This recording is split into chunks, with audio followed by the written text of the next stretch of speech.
Елена, здравствуйте. Расскажите, пожалуйста, немного о себе. Добрый день.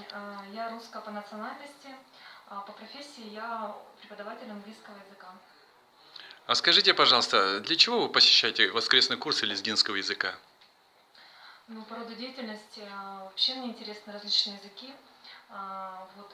И, в принципе, из-за того, что мы живем в многонациональном государстве, это наши друзья, наши соседи, поэтому мне интересно для себя и как бы для хороших как бы дружеских взаимоотношений с людьми, для понимания людей, для понимания вообще языка, культуры, для своей преподавательской деятельности. Мне очень это и важно, интересно изучать также другие языки, в том числе вот ваш интересный такой лезгинский язык.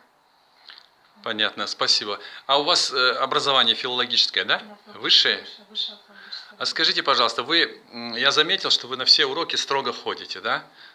Да, Ходите, конспектируете, принимаете участие в этом учебном процессе. да, очень А вот, да, а вот что предыдущие уроки вам дали? На самом деле хотела сказать благодарность организаторам этих курсов. Это очень хорошая идея вообще для самой, самой народности, да, чтобы вот поддерживать свой этнос, сообщество. Ну и для других людей, которые хотят что-то узнать, интересно о культуре, о языке. Вот.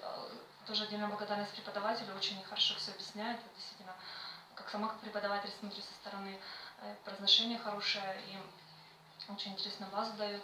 Вот. Что я для себя подчеркнула, на самом деле, совершенно с этим языком ранее не сталкивалась практически, можно сказать.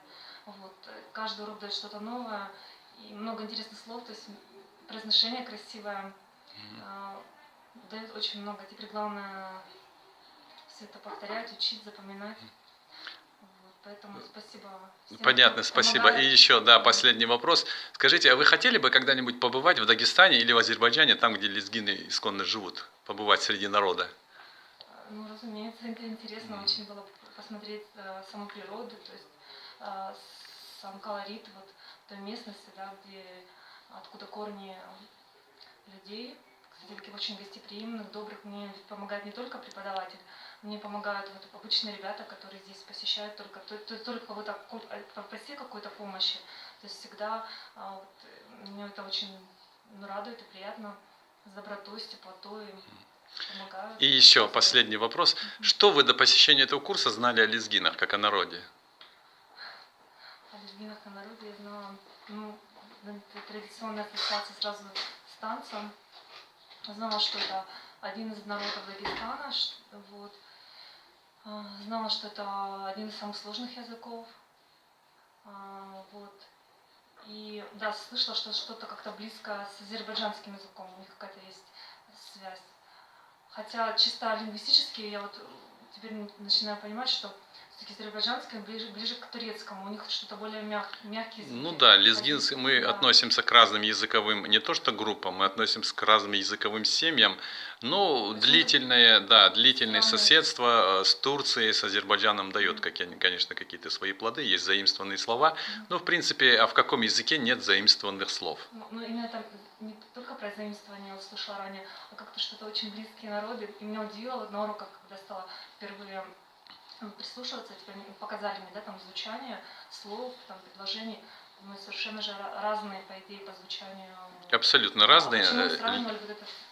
Лезгинский язык, если говорить про язык, ну, наш язык близок к языкам других дагестанских народов. Это лакцы, аварцы, даргинцы, вот, абасаранцы, вот так. А что касается близости к азербайджанскому языку, это не близость к языку, это просто географическая близость. Дело в том, что наш народ разделен государственной границей, часть лезгин живет в Дагестане, часть в Азербайджане, причем большая часть живет в Азербайджане. Вот так вот. Ну, огромное вам, Елена, спасибо. Да, я думаю, что ваш пример послужит как бы примером и для других. Потому что в нашем городе, к сожалению, много таких детей лезгинской национальности, которые, живя в этом городе, в огромном мегаполисе, по разным причинам просто не владеют родным языком, и поэтому мы эту школу, воскресную школу, специально организовали на своем голом энтузиазме для того, чтобы вот помочь таким ребятам. Спасибо вам большое. Прекрасная идея, да. Желаю вам успехов. Спасибо. До свидания.